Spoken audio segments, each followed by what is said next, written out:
1 ላይ እንደዚህ ይላል እናንተ የመዳናችሁን ወንጌል ሰምታችሁ በክርስቶስ ኢየሱስ አመናችሁ ይላል በክርስቶስ ኢየሱስ አምናችሁ ደግሞ በተስፋ መንፈስ በመንፈስ ቅዱስ ታተማችሁ ይላል መንፈስ ቅዱስ የርስታችሁ መያዣ ነው ይላል ሰው የዘላለምን ወንጌል የእውነትን ወንጌል ሰምቶ በክርስቶስ ኢየሱስ ሲያምን መንፈስ ቅዱስን ይቀበላል መንፈስ ቅዱስን የተቀበለ ሰው ደግሞ መንፈስ ቅዱስ የዘላለም ርስት የዘላለም ሕይወት ከሞት በኋላ ያለውን የዘላለም ሕይወት መቀበያ ዋስትና አገኘ ማለት ነው መጽሐፍ ለዚህ ነው እሱ መያዣችን ነው ይላል መንፈስ ቅዱስ የርስታችን መያዣ ነው ይላል ሰው ዳግመኛ ካልተወለደ በክርስቶስ ኢየሱስ ካላመነ በወንጌል ካላመነ የዘላለምን ሕይወት ሊያገኝ አይችልም የዘላለም ርስት እንዳለው ደግሞ እርግጠኛ ሊሆን የሚችለው ደግሞ በመንፈስ ቅዱስ ሲታተም ብቻ ነው ለዚህ ነው መጽሐፍ ቅዱሳችን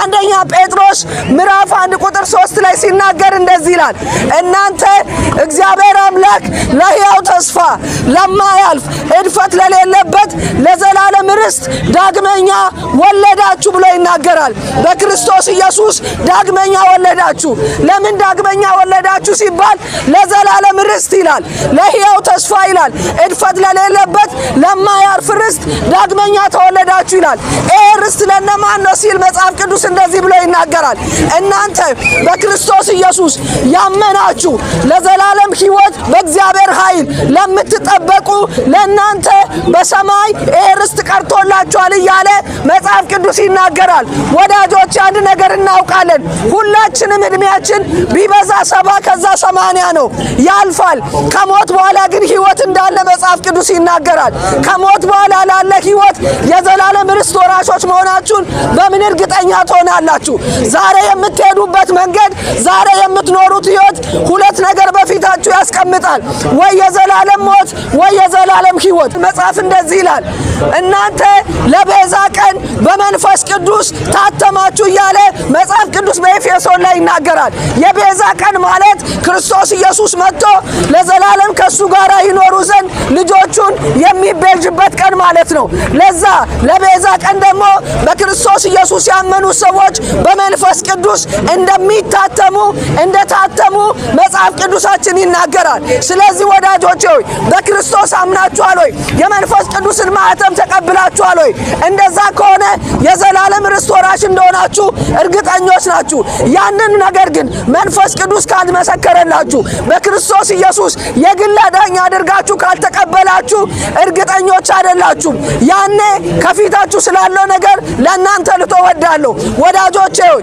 መጽሐፍ ቅዱስ የእግዚአብሔር ቃል ሲናገር እንደዚህ ብሎ ይናገራል በክርስቶስ ኢየሱስ ያመኑትን ሰዎች ጌታ ኢየሱስ ክርስቶስ የእግዚአብሔር ልጆች የሆኑ ዘንድ ስልጣንን እንደሰጣቸው በዮሐንስ ወንጌል ምዕራፍ 1 ላይ ይናገራል በእርሱ የሚያምኑ ሁሉ የእግዚአብሔር ልጆች የሆኑ ዘንድ ክርስቶስ ኢየሱስ ስልጣንን ሰጣቸው ይላል መጽሐፍ ቅዱሳችን ሮሜ ምዕራፍ 8 ላይ ደግሞ ሲናገር አባ አባ የምንልበትን የልጁን መንፈስ ሰጠን ይላል አባ አባ የምንልበትን የልጅነትን መንፈስ የተቀበልን ሰዎች መጽሐፍ ቅዱስ ልጆች ከሆናችሁ ደግሞ ወራሾች ናችሁ ይላል ወራሾች ናችሁ ልጆች ከሆናችሁ የእግዚአብሔር መንግስት ወራሾች ናችሁ ብሎ ይናገራል ገላትያ ምዕራፍ 1 ላይ 4 ላይ መጽሐፍ ቅዱሳችን ሲናገር ልጆች የሆኑ ሰዎች የዘላለም ርስት ወራሾች እንደሆኑ ይናገራል ወዳጄ ክርስቶስ ኢየሱስን እንደ ግል አዳኝ ካልተቀበልክ የእግዚአብሔር ልጅ አይደለህም የእግዚአብሔር ልጅ ካልሆንክ ደግሞ የርስቱ ወራሽ አይደለህም መጽሐፍ እንደዚህ ብሎ ይናገራልና በእርሱ የሚያምኑ ሁሉ የእግዚአብሔር ልጆች የሆኑ ዘንድ ስልጣንን ሰጣቸው ያላመኑ ሲባል የርስቱ ወራሾች አይደሉም የእግዚአብሔር ልጆች አይደሉም ማለት ነው ስለዚህ አንድ ነገር ልላችሁ ወዳለሁ ዛሬ ማታ ነገ ምን እንደሚያጋጥማችሁ አታውቁም ለዚህ ነው መጽሐፍ የመዳን ቀን አሁን ነው የሚለው መዳን ደግሞ በጌታ በኢየሱስ ክርስቶስ ነው መጽሐፍ ቅዱሳችን የሐዋርያት ሥራ ምዕራፍ 4 ቁጥር 12 ላይ ሲናገር እንደዚህ ብሎ ይናገራል ከሰማይ በታች እንድንድንበት የተሰጠን ስም ኢየሱስ ክርስቶስ ብቻ እንደሆነ መጽሐፍ ይናገራል መዳን በሌላ በማንም የለም ሲል እንድንበት ዘንድ የሚገባ ለሰዎች የተሰጠ ስም ከሰማይ በታች ጌታ ኢየሱስ ብቻ እንደሆነ መጽሐፍ ይናገራል መዳን ከክርስቶስ ውጪ በሌላ በሌላ በማንም የለም። ኢየሱስ ከዘላለም ሞትና ጥፋት ያድናል። ወዳጄ ቀን ሳለ ንቃ። የመዳን ቀን አሁን ነው። መዳን ደግሞ በጌታ በኢየሱስ ክርስቶስ ነው ብሎ ይናገራል መጽሐፍ። ከምንድነው ምንድነው ሲባል ጌታ ኢየሱስ ክርስቶስ እንደዚህ አለ፣ መንፈስ ቅዱስ ወደ ምድር በመጣ ጊዜ ስለ ኃጢአት ሰዎችን ይወቅሳል አለ። ኃጢአት ደግሞ በእኔ አለማመን ነው አለ። ክርስቶስ ኢየሱስ የግል አዳኜ ነው ብሎ አለማመን ኃጢአት ነው፣ የዘላለምን ሞት የሚያስከትል ኃጢአት። ስለዚህ ወዳጄ ቀን ሳለ በክርስቶስ ኢየሱስ አምነ የዘላለምን ሕይወት እንድትቀበል ጥሪ ልናደርግልን ወዳለን።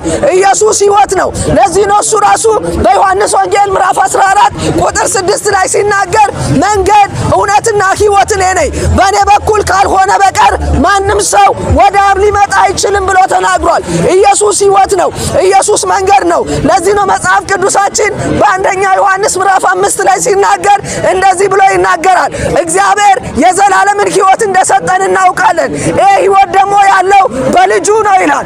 ልጁ ያለው ሕይወት አለው ይላል። የእግዚአብሔር ልጅ የሌለው ግን ሕይወት የለውም ብሎ መጽሐፍ ይናገራል። እግዚአብሔር ለዘላለምን ሕይወት ለሰው ልጆች ሰጥቷል። ይህ ሕይወት ደግሞ ያለው በልጁ በኢየሱስ ክርስቶስ ብቻ ነው። በልጁ በኢየሱስ ክርስቶስ ካልሆናችሁ የዘላለም ሕይወት የላችሁም ማለት ነው። ለዚህ ነው ወዳጆቼ መጽሐፍ ቅዱሳችን የዘላለም ሕይወት እንዳላችሁ ታውቁ ዘንድ በእግዚአብሔር ልጅ ስም ለምታምኑ ይህ መጽሐፍ ተጻፈላችሁ ይላል። የዘላለም ሕይወት ያለው ማን ነው ሲባል በእግዚአብሔር ልጅ በክርስቶስ ኢየሱስ የሚያምን። ስለዚህ ንቃ ወዳጄ።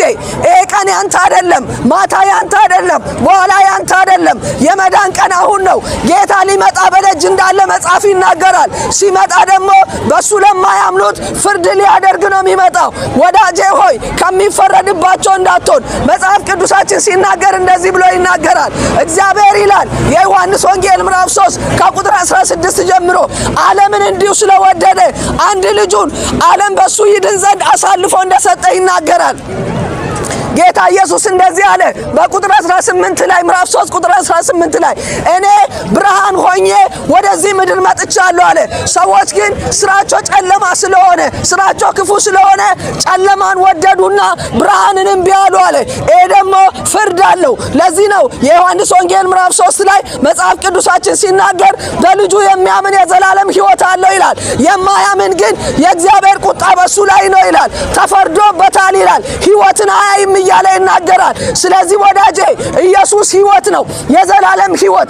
ኢየሱስ አዳኝ ነው፣ የዘላለም አዳኝ። ስለ ዘላለም ሕይወት መንገድን አሁን እንድትይዝ እግዚአብሔር አምላክ በእኛ አማካኝነት የእውነትን ወንጌል እየነገረን ያለው መጽሐፍ ሲናገር እንደዚህ ይላል፣ የእስራኤል ሕዝብ የምስራች ተሰበከላቸው ይላል።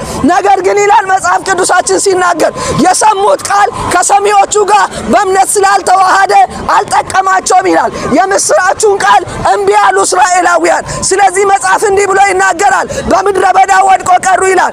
ስለዚህ ዛሬ ይህንን ድምፅ የምትሰሙ ይላል፣ ዛሬ ይህንን የምስራች የምትሰሙ ልባችሁን እልከኛ አታድርጉ ብሎ መጽሐፍ ይናገራል።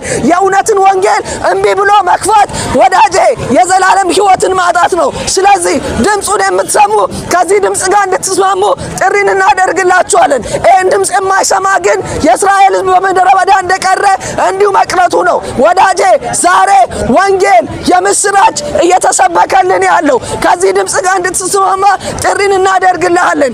ኢየሱስ ሕይወት ነው። ኢየሱስ መንገድ ነው። ኢየሱስ እውነት ነው።